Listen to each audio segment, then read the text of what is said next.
yazı. Bismillahirrahmanirrahim. Elhamdülillahi Rabbil alemin. Və salatu və selamu alə əşrafil ənbiya və mursalin. Alə seyyidina nəbiyyina Muhammedin və alə alihi və səhbə əcməin. Rabbi şrahli sadri və yassirli əmri və ahlul uqdatan min lisani yefqahu qavli. Əziz və dəyərli qardaşlarım, dəyərli müsəlmanlar, ilk öncə özümə, sonra sizin hər birinizə uca və böyük olan Rəbbimizdən haqq təqvası ilə qorxmağı nəsihət edirəm. Həqiqətən də uca və böyük olan Rəbbimiz mübarək kitabında buyurur ki, sizin ən hörmətliniz Allahın dərgahında Allahdan ən çox qorxanınızdır. Yəni, təqvalı olanınızdır. Uca və böyük olan Rəbbimizdən qorxmaq, Allah Taalanın üzərimizdə olan əmrlərini yerinə yetirmək, nəyə ki bizlərə qadağan edibsə, nədən ki çəkinməyi əmr edibsə, o şeylərdən uzaq durmaq olar. Bu sifəti qazanmaq olar, yəni təqvalı olmaq olar.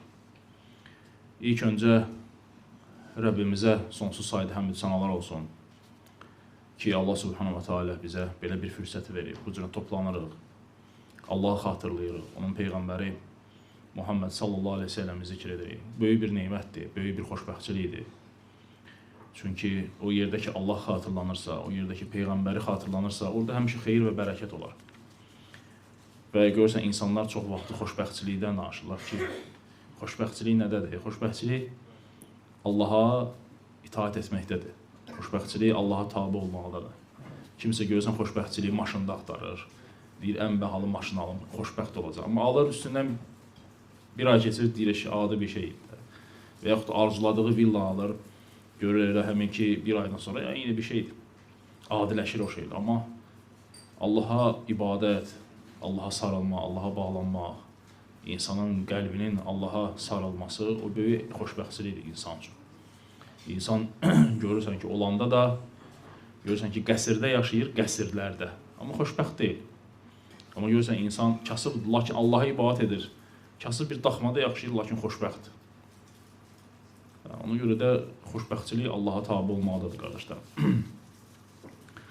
Və Ramazandan sonra ilk dərsimizdir. Allah Subhanahu taala xeyirli, bərəkətli etsin. İslam ümməti üçün, Muhammed ümməti üçün xeyirli və faydalı etsin. Və bugünkü dərsimiz olduqca mühüm bir dərsdir. Yəni, elə bir dərsdir ki, hər birimizin ona ehtiyacı var. Çünki çətin bir məsələdir.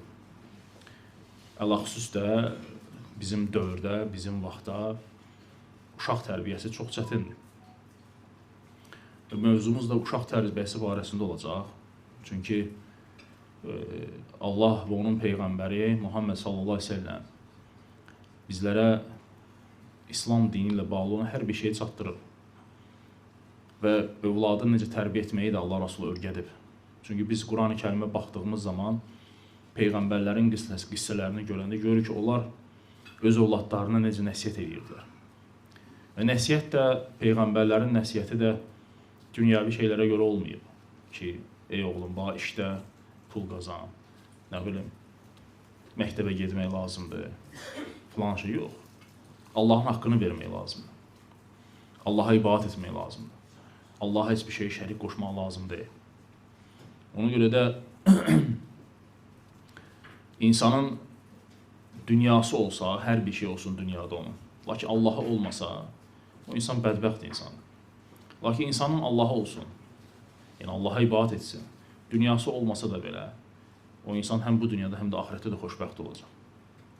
Ona görə də mütləqdir ki, biz Peyğəmbərlərin qissələrinə baxıb, övladlarımızı o cürə də tərbiyə etməliyik. Düzü çətindir. Çətindir və hətta sələflərdən gəlib bəzi sözlər ki, onlar həmişə deyərdilər ki, övlad tərbiyəsi çox çətindir. Ona görə də Allah Subhanahu wa Taala Peyğəmbərinə, Muhammed sallallahu aleyhi ve sellemə valideynin duası ilə özü arasında heç bir pərdə qoymayıb. Bilirsiniz niyə görə? Çünki valideyn dua etsin. Ona görə də bəzi sələflər Allaha əmanət eləyərdilər övladlarını. Tərbiyəni çətin olduğu üçün Allaha həvalə edirdilər ki, Allaha əmanət edirdilər ki, Allah Subhanahu taala onları nə etsin, tərbiyə etsin.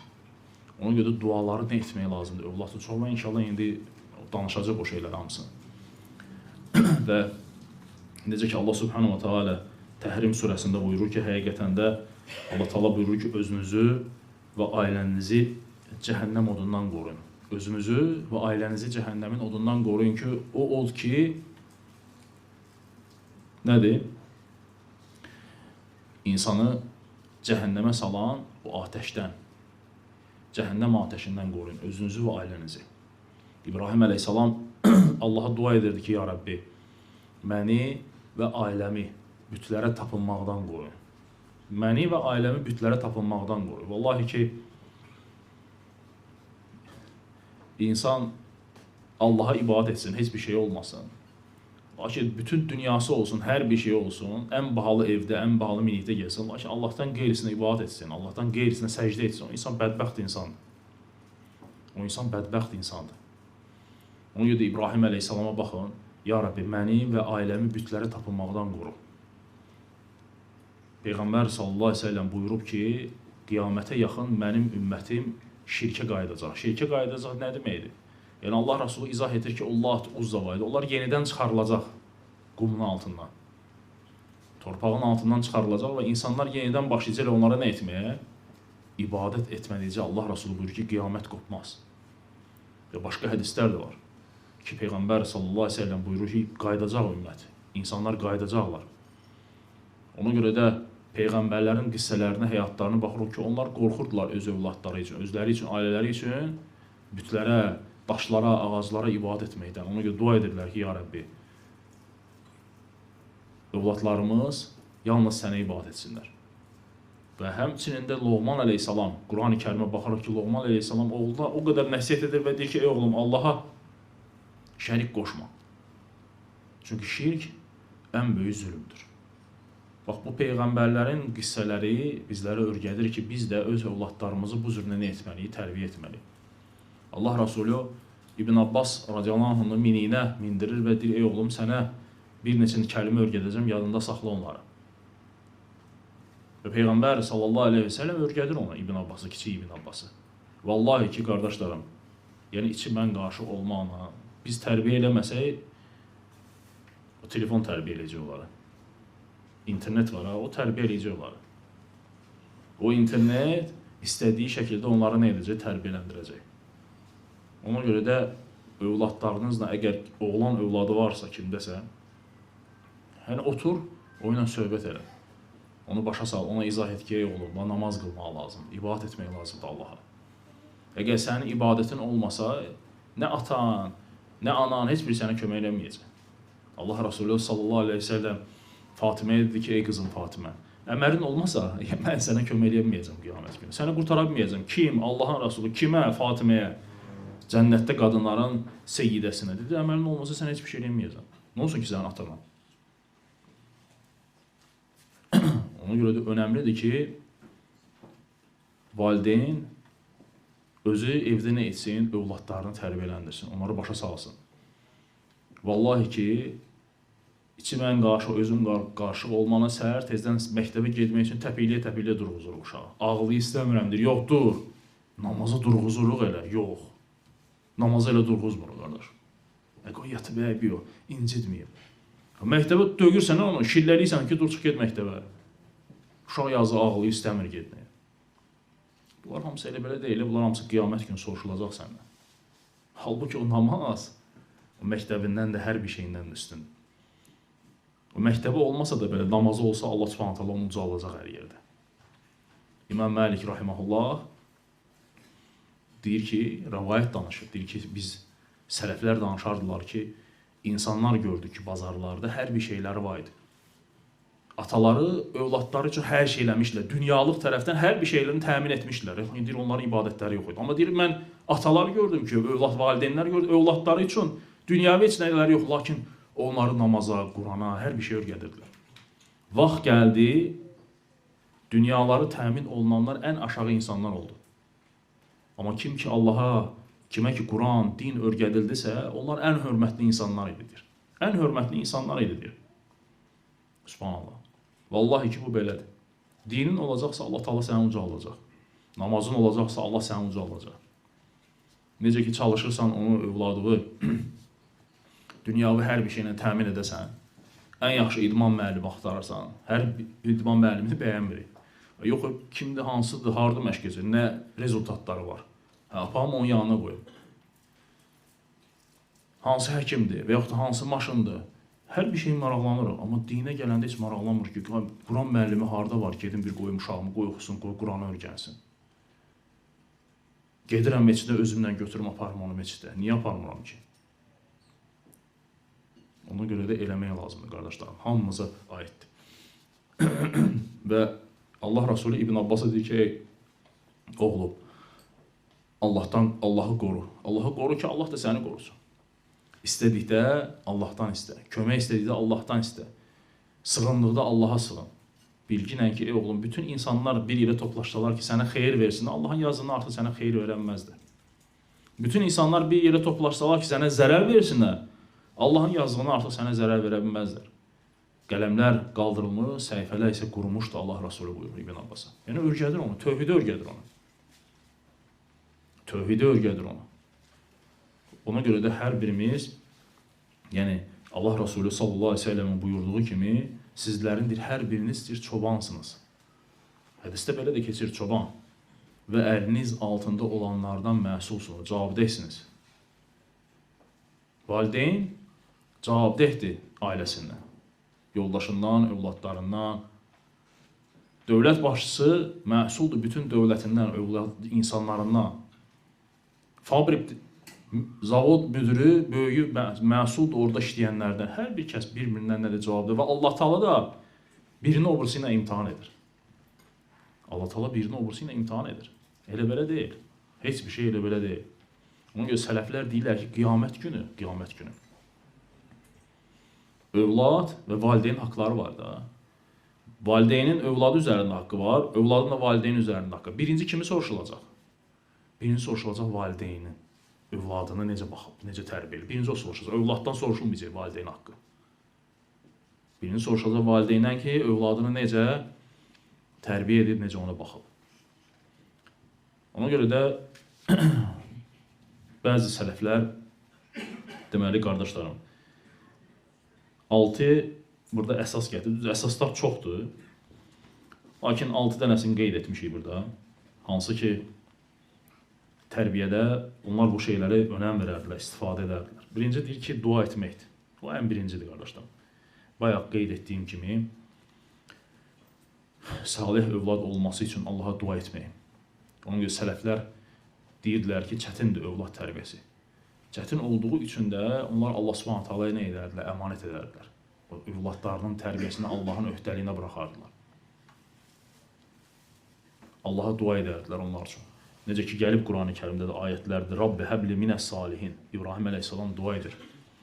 Ya Rabbi, mənə salihlərdən bir övlad bəxş elə.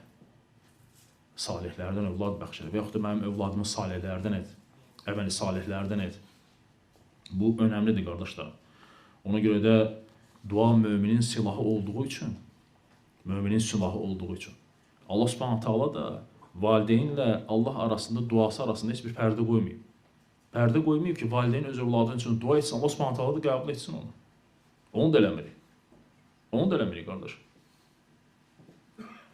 Sonra deyir ki, övladım nədir? Namaz qılmır və yaxud namaz qılmaq istəmir, filan şey eləmək istəmir. Ona görə də sən gəlib bütün səbəbləri götürüb nə edəsən? O duaları edəsən, qardaşlar. İkincisi, qardaşlarım, önəmli, tərbiyədə olan önəmli məsələlərdən ədalətli olmaqdır. Yəni, bir neçə övladın varsa, o övladlar arasında nədir? Mütləq şəkildə ədalətli olmalıdır. Və elə etməlisən ki, övladlar arasında bir-birinə qarşı nədir? Sevgi olsun. Həmçində sən də öz sevgini hər birisinin arasında nə edəsən? Bölüşəsən. Gəlib sahabələrdən ki, onlar Peyğəmbər sallallahu aleyhi ve sellemin zamanında Numan ibn Bəşir deyir ki, atam deyir, bir neçə qardaş idi, birinə hədiyyə alır verir. Və həmin o sahabənin yoldaşı deyir ki, sən ədalətsizlik etdin də, digərlərini almadım. Və bu xəbəri Peyğəmbər sallallahu aleyhi ve sellemə çatdırırlar. Və Allah Rasulü sallallahu aleyhi ve sellem buyurur ki, mən deyir, bu ədalətsizliyə şahidlik edə bilmərəm. Və deyir ki, sən istəyirsən ki, onlar hamısı səninlə eyni rəftar etsinlər, yəni o övladların böyüyəndə. Deyir ki, bəli. Deyir, onda gələk onlar arası nədir? Ədalətli olasan. Yəni, əgər hədiyyə alırsansa, birinə nəsə alırsansa, hamısı üçün nə etməlisən? Bölməlisən onu. Ki, birini üstün tutub, daha çox hədiyyə, daha çox geyim alıb, o birçları nə etməyəsən? Kənara atmayasan. Çünki uşaqdır, baxır, görür ki, ata nədir? Daha çox ona məhəbbət bəsləyir. Olmaz. Ona görə sələflər qayda qoyublar ki, mütləqdir ki, ədalətli olmalısan ki, onlar arasında nədir? Doğru, düzgün şəkildə sevgi olsun. Həmçinin, qardaşlarım, üçüncü sələflər deyir ki, yumşaqlıq və rəhmət olmalıdır. Yəni, sərtlik, kobudluq olmamalıdır. Çünki biri digərini pozandır. Yumşaqlıq düzəldir, sərtlik isə korlayır. Ona görə Peyğəmbər sallallahu əleyhi və səlləmin biz həyatına baxsaq, görərək ki, Allah Rəsulü həm övladlarına qarşı, həm nəvələrinə qarşı, həmçinin də Peyğəmbər sallallahu əleyhi və səlləm o səhabələr ki, hansı ki, gəlib Allah Rəsulünün yanında kiçik yaşından qalırdılar, ona xidmət edirdi. Hamısına qarşı çox mülayim olub, yumşaq olub.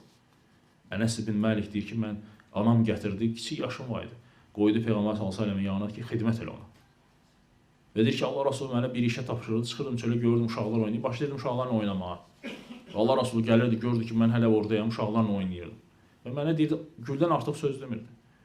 Nə mənə demirdi ki, niyə etmədi və yaxud da etdiyimi demirdi, niyə belə etdim. Və yaxud da Peyğəmbər sallallahu əleyhi və səlləmdən gəlib ki, Həsən radiyallahu anhu sədəqədən bir şey götürür, yemək istəyəndə Peyğəmbər sallallahu əleyhi və səlləm deyir ki, qıx, yəni ki, pis bir şeydir, at yerə ona. Və Peyğəmbər sallallahu əleyhi və səlləm ona deyir ki, biz deyir, yəni Peyğəmbər, əhl-i beyti sədəqə yemərik. Bizə nədir? Sədəqə götürmək yaraşmaz. Və Allah Rəsulü sallallahu əleyhi və səlləm bu cürünə onlara qarşı yumşaqlıq göstərdi. Və yaxud da gəlib rəvayətlərdə ki, məsəl üçün, deməli, Ərqa ibn Həris Allah Rəsulunun zamanında sahabələrdən biri olur və Peyğəmbər s.ə.v Həsəni götürür, öpür onların yanında. Bu da baxır, deyir ki, mənim 10 dənə uşağım var, amma onlardan heç birini öpməmişəm, deyir. Peyğəmbər s.ə.v deyir ki, kim rəhm etməzsə, ona rəhm olunmaz. Başqa rəvayətdə gəlib ki, və gəlir və görür ki, Allah Rəsulü öpür nəvələr, deyir ki, siz uşaqları öpürsünüz, təsəvvür edin, o cür nə idilər onlar? Və Peyğəmbər s.ə.v buyurur ki, deyir ki, əlbəttə ki, öpürük. Əgər deyir, Allah sənin qəlbindən o rəhməti çıxardıbsa, mən onu ora necə qoya bilərəm? Mən sənin üçün nə edə bilərəm, deyir bundan sonra. Yəni, bu onu göstərir ki, övladlara qarşı nə etmək, mülayim olmaq, gözəl olmaq. Çünki uşaq da o ağlı kesmir, o nəsə eləyəcək, nəsə axtaracaq. Və sən üzərinə düşən isə o uşaqlara qarşı gözəl şəkildə rəftar etməkdir. Həmçinin, qardaşlarım, 4-cü qayda odur ki, uşaqlara tərbiyədə kimlərlə dostluq etdiyinə fikir verməlisən. Bu önəmlidir, qardaşlarım. Yəni, bu 4 dənənin içərisində önəmli olanlardan biri də budur, kiminlə dostluq etdiyinə bax. Düzdür, bizdə indi uşaqlara baxırsan ki, elə də böyük çox dostu yoxdur. Dostu elə telefondur. Səhər tezdən girir, axşama kimi. Görürsən, valideyn verir ki, eşi verim, ona qoy sakit olsun, başı qarışsın. Saatlarla uşaq nədir? Telefondadır. Allahu Akbar. O uşaq, o telefon onu nə edir? Onu tərbiyələndirir. Hər şeyə baxır orada. Olmaz. Ona görə də bu şeyə müsəlman nə edir? Diqqət etməlisən. Həmçində dostlarına baxmalısan ki, kimlərdir dostları? Kimlərlə oturub durur? Peyğəmbər s.ə.v buyurur, kişi öz dostunun dinindədir. Yəni, burada kişi öz dostunun dinində o demək deyil ki, yəni o dindardır, o ilə bir yerdə olacaq. Yox. Burada hər bir şey qəsd olunur. Hər bir şey qəsd. Pis əxlaqlıdırsa, o ilə elə bərabər pis əxlaqlı olacaq o uşaq. Banditsə elə bandit kimi də olacaq o ilə. Onun tərbiyəsini götürəcək. Ona görə də bu şeydə nə etməlisən? Diqqətli olmalısan. Həmçinin, qardaşlarım, 5-ci səbəblərdən uşaq tərbiyəsində valideyn özü nümunə olmalıdır, öz övladına. Yəni, valideyn nəyi ona əmr edirsə, o şeyi özü etməlidir. Və yaxud da qadağanı, ona nəyisə qadağan edirsə, özü o qadağanı etməməlidir. Əksinə nədir? Valideyn onun üçün nümunə olmalıdır, göstərməlidir ki, bax, evladım, bax, Allahın əmridir. Bunu mən edirəm, sən də etməlisən. Bax, bu qadağandır, bu haramdır. Bunu mən çəkinmişəm, sən də çəkinməlisən. Özü siqaret çəkir, uşaqlar deyir ki, siqaret çəkmə. Döyərəm səni. Və yaxud da filan şey. Yəni, olmaz. Sən özün ona nümunə olmalısan, nədir? Göstərməlisən ona ki, bax, bu şeylər nədir? Haramdır. Necə ki, gəlib ki, ayətdə də gəlib ki, Şüeyb əleyhissalam öz xalqına, öz cəmaatına deyirdi ki, mən sizə əmr etdiyimi özüm pozmaq istəmirəm, deyir. Yəni, ayə dəlildir ki, sən nəyi əmr edirsənsə, onu özün etməlisən. Həmçinin, qardaşlarım, 6-cı və sonuncu səbəblərdən uşaq tərbiyəsində, yəni bu səbəbləri çox artırmaq olar. Sadəcə bəzilərini qeyd edirəm ki, yəni bunları nə edək, öyrənək. Deyir ki, öyrətməlisən və həmçinin də nəsihət etməlisən. Nəsihətdir, öyrətməkdir, bunlar hamısı da doğru düzgün əqidə olmalıdır.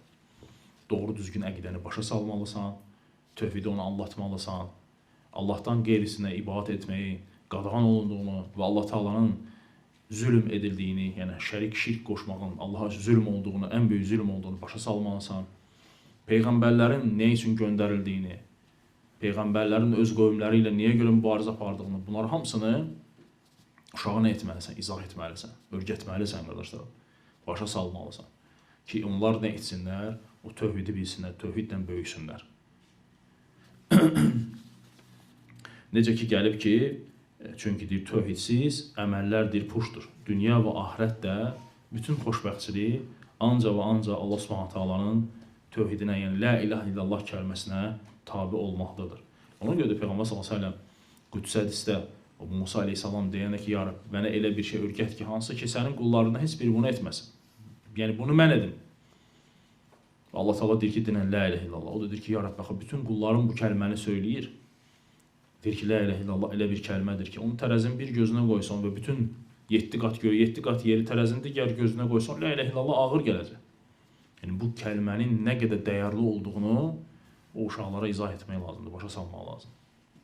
Həmçə əllərindən tutub məscidə gətirmək, cəmaat namazlarında, dərslərdə iştirak etmək. Qoy görsünlər, əlhamdülillah. Qoy görsünlər ki, elm məclisləri necə olur, dərslər necə olur. Vallahi ki, dediyim kimi, görürsən ki, nə qədər o Ramazan boyu zənglər olur ki, uşaqdır, yarısını tutsun, orucun yarısını tutmasın, ya gün ortaya kimi tutsun, sonra tutmasın. Vallahi başqa şeylərə elə məcbur edirik ki, onları. Amma ki, görürsən ki, orucdur, namaza gələndə ürəyimiz gəlmir, ürəyimiz yanır ona. Elə düşünürük. Allah Subhanahu Taala bizi eşidib faydalananlardan etsin. Bizi fitnədən və əhlindən qorusun. Dua edirəm ki, həqiqətən Allah Subhanahu Taala bizləri, övladlarımızı doğru düzgün şəkildə tərbiyə etməyi bizlərə nəsib etsin. Onları bizlər üçün salihlərdən etsin, əməli salihlərdən. Allah Subhanahu Taala bütün müsəlmanları, onları, övladları, ailələri ilə bir yerdə cənnətin ən yüksək məqamı olan Firdevs cənnətinə yerləşdirsin. Allah razı olsun. Subhanakallahumma və həmdəyə əşhədən təstəğfiruka və etûbü ileyk.